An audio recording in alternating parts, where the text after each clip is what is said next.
Pembacaan Alkitab 1 tahun, hari ke-80, 1 Samuel pasal 7-9.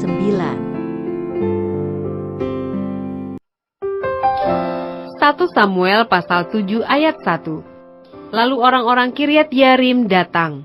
Mereka mengangkut tabut Tuhan itu dan membawanya ke dalam rumah Abinadab yang di atas bukit. Dan Eleazar anaknya mereka kuduskan untuk menjaga tabut Tuhan itu.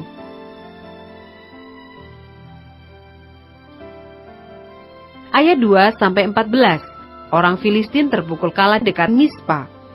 Sejak saat tabut itu tinggal di Kiryat Yearim, berlalulah waktu yang cukup lama, yakni 20 tahun, dan seluruh kaum Israel mengeluh kepada Tuhan.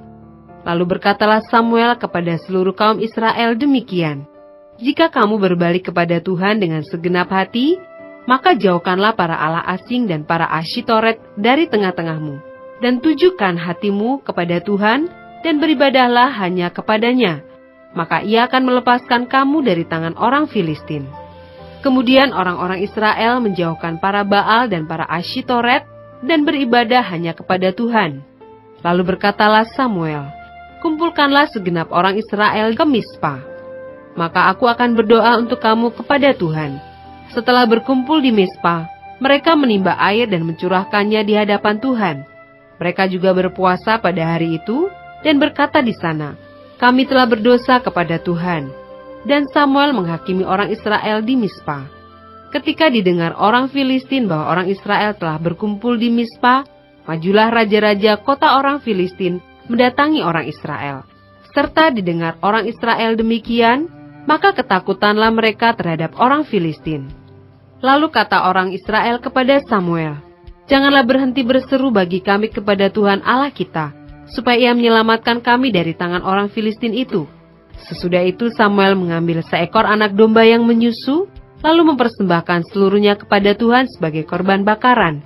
Dan ketika Samuel berseru kepada Tuhan bagi orang Israel, maka Tuhan menjawab dia. Sedang Samuel mempersembahkan korban bakaran itu, majulah orang Filistin berperang melawan orang Israel. Tetapi pada hari itu Tuhan mengguntur dengan bunyi yang hebat ke atas orang Filistin dan mengacaukan mereka, sehingga mereka terpukul kalah oleh orang Israel.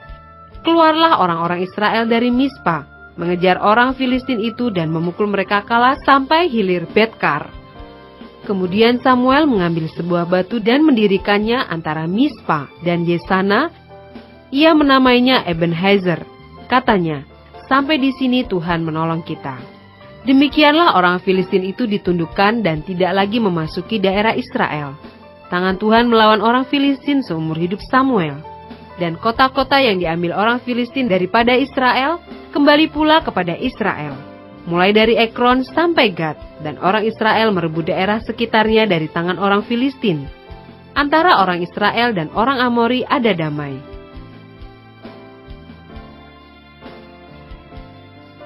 Ayat 15-17. Samuel sebagai hakim. Samuel memerintah sebagai hakim atas orang Israel seumur hidupnya. Dari tahun ke tahun ia berkeliling ke Betel, Gilgal, dan Mispa, dan memerintah atas orang Israel di segala tempat itu. Lalu ia kembali ke Rama, sebab di sanalah rumahnya, dan di sanalah ia memerintah atas orang Israel. Dan di sana ia mendirikan mezbah bagi Tuhan.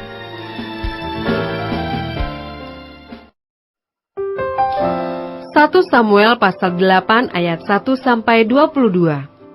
Orang Israel menghendaki seorang raja. Setelah Samuel menjadi tua, diangkatnyalah anak-anaknya laki-laki menjadi hakim atas orang Israel. Nama anaknya yang sulung ialah Yoel, dan nama anaknya yang kedua ialah Abia. Keduanya menjadi hakim di Beersheba.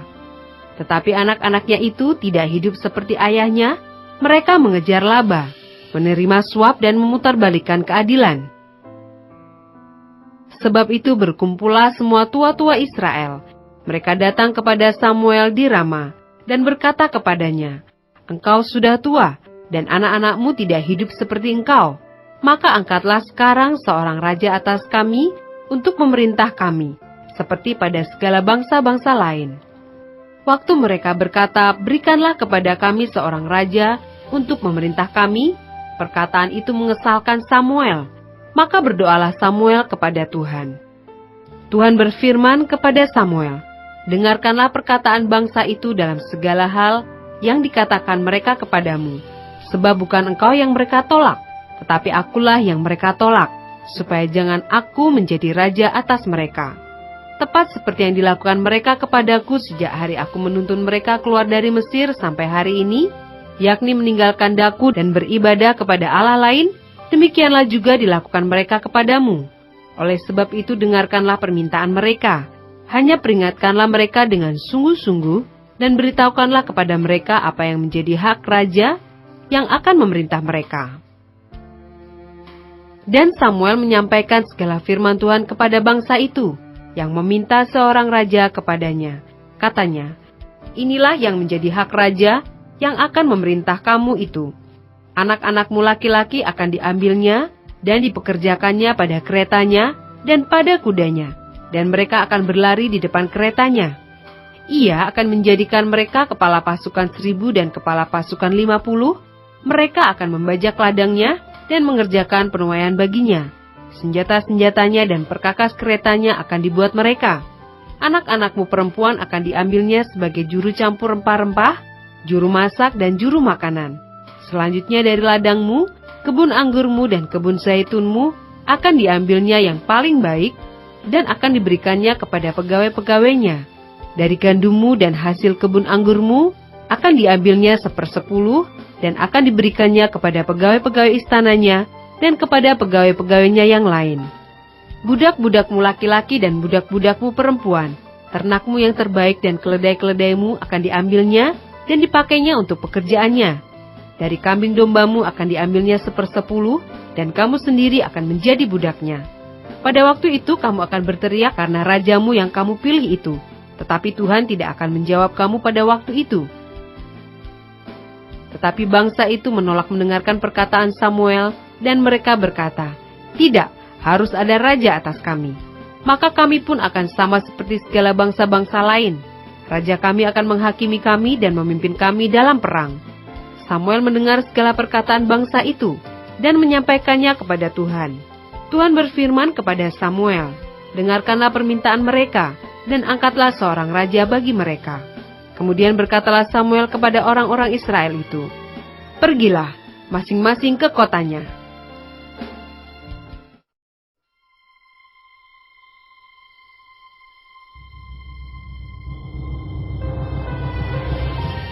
Satu Samuel pasal 9 ayat 1-27. Saul diurapi menjadi raja. Ada seorang dari daerah Benyamin, namanya Kis bin Abiel bin Seror bin Bekorat bin Afiah, seorang suku Benyamin, seorang yang berada. Orang ini ada anaknya laki-laki, namanya Saul, seorang muda yang elok rupanya. Tidak ada seorang pun dari antara orang Israel yang lebih elok daripadanya. Dari bahu ke atas, ia lebih tinggi daripada setiap orang sebangsanya. Kis, ayah Saul itu, kehilangan keledai-keledai betinanya. Sebab itu berkatalah Kis kepada Saul anaknya, "Ambillah salah seorang bujang, bersiaplah dan pergilah mencari keledai-keledai itu." Lalu mereka berjalan melalui pegunungan Efraim, juga mereka berjalan melalui tanah Salisa, tetapi tidak menemuinya. Kemudian mereka berjalan melalui tanah Sahalim, tetapi keledai-keledai itu tidak ada. Kemudian mereka berjalan melalui tanah Benyamin, tetapi tidak menemuinya. Ketika mereka sampai ke tanah Suf, berkatalah Saul kepada bujangnya yang bersama-sama dengan dia, "Mari kita pulang. Nanti ayahku tidak lagi memikirkan keledai-keledai itu, tetapi khawatir mengenai kita." Tetapi orang ini berkata kepadanya, "Tunggu, di kota ini ada seorang abdi Allah, seorang yang terhormat. Segala yang dikatakannya pasti terjadi. Marilah kita pergi ke sana sekarang juga.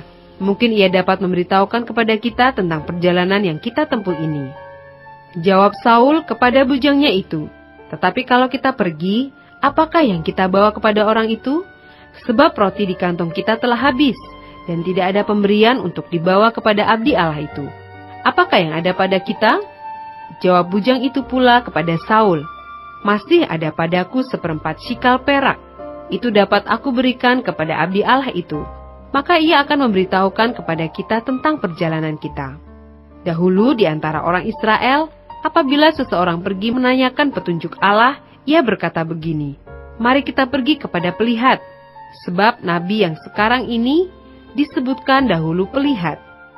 Kemudian berkatalah Saul kepada bujangnya itu, "Pikiranmu itu baik, mari kita pergi." Maka pergilah mereka ke kota, ke tempat abdi Allah itu. Ketika mereka naik jalan pendakian ke kota itu, mereka bertemu dengan gadis-gadis yang keluar hendak menimba air. Mereka bertanya kepada gadis-gadis itu, "Pelihat ada di sini?" Jawab gadis-gadis itu kepada mereka, "Ya, ada. Baru saja ia mendahului kamu. Cepat-cepatlah sekarang. Ia datang ke kota hari ini, karena ada perjamuan korban untuk orang banyak di bukit pada hari ini. Apabila kamu masuk ke kota, kamu akan segera menjumpainya sebelum ia naik ke bukit untuk makan. Sebab orang banyak tidak akan makan sebelum ia datang, karena dialah yang memberkati korban. Kemudian barulah para undangan makan. Pergilah sekarang, sebab kamu akan menjumpainya dengan segera." Maka naiklah mereka ke kota, dan ketika mereka masuk kota, Samuel yang berjalan keluar untuk naik ke bukit berpapasan dengan mereka. Tetapi Tuhan telah menyatakan kepada Samuel sehari sebelum kedatangan Saul demikian, "Besok, kira-kira waktu ini, aku akan menyuruh kepadamu seorang laki-laki dari tanah Benyamin. Engkau akan mengurapi dia menjadi raja atas umatku Israel, dan ia akan menyelamatkan umatku dari tangan orang Filistin. Sebab aku telah memperhatikan sengsara umatku itu, karena teriakannya telah sampai kepadaku." Ketika Samuel melihat Saul, maka berfirmanlah Tuhan kepadanya, "Inilah orang yang kusebutkan kepadamu itu. Orang ini akan memegang tampuk pemerintahan atas umatku." Dalam pada itu, Saul datang mendekati Samuel di tengah pintu gerbang dan berkata, "Maaf, di mana rumah pelihat itu?" Jawab Samuel kepada Saul, katanya, "Akulah pelihat itu. Naiklah mendahului aku ke bukit. Hari ini kamu makan bersama-sama dengan daku. Besok pagi aku membiarkan engkau pergi dan aku akan memberitahukan kepadamu segala sesuatu yang ada dalam hatimu. Adapun keledai-keledaimu yang telah hilang 3 hari lamanya sampai sekarang, janganlah engkau khawatir, sebab telah diketemukan. Tetapi siapakah yang memiliki segala yang diingini orang Israel? Bukankah itu ada padamu dan pada seluruh kaum keluargamu?" Tetapi jawab Saul, "Bukankah aku seorang suku Benyamin, suku yang terkecil di Israel?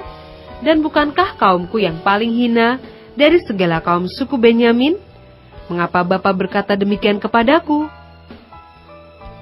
Sesudah itu Samuel mengajak Saul dan bujangnya. Dibawanya ke pendopo dan diberikannya kepada mereka tempat utama di depan para undangan, yang banyaknya kira-kira 30 orang.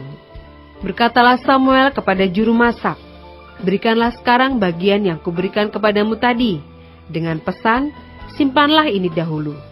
Lalu juru masak itu menghidangkan paha dan apa yang termasuk ke situ dan meletakkannya ke depan Saul. Dan Samuel berkata, "Lihat, yang tinggal ini diletakkan ke depanmu. Makanlah, sebab telah disimpan bagimu untuk perayaan ini, ketika aku berkata, aku telah mengundang orang banyak." Demikianlah pada hari itu Saul makan bersama-sama dengan Samuel. Sesudah itu turunlah mereka dari bukit ke kota, dan Samuel bercakap-cakap dengan Saul di atas soto. Mereka bangun pagi-pagi, dan ketika fajar menyingsing, Samuel memanggil Saul yang ada di atas soto itu, katanya, "Bangunlah, aku akan mengantarkan engkau." Lalu Saul bangun, dan mereka keduanya pergi keluar, yakni ia dan Samuel. Ketika mereka turun sampai ke ujung kota, berkatalah Samuel kepada Saul, "Katakanlah kepada bujang itu, supaya ia pergi mendahului kita, tetapi berhentilah engkau sebentar, maka aku akan memberitahukan kepadamu firman Allah."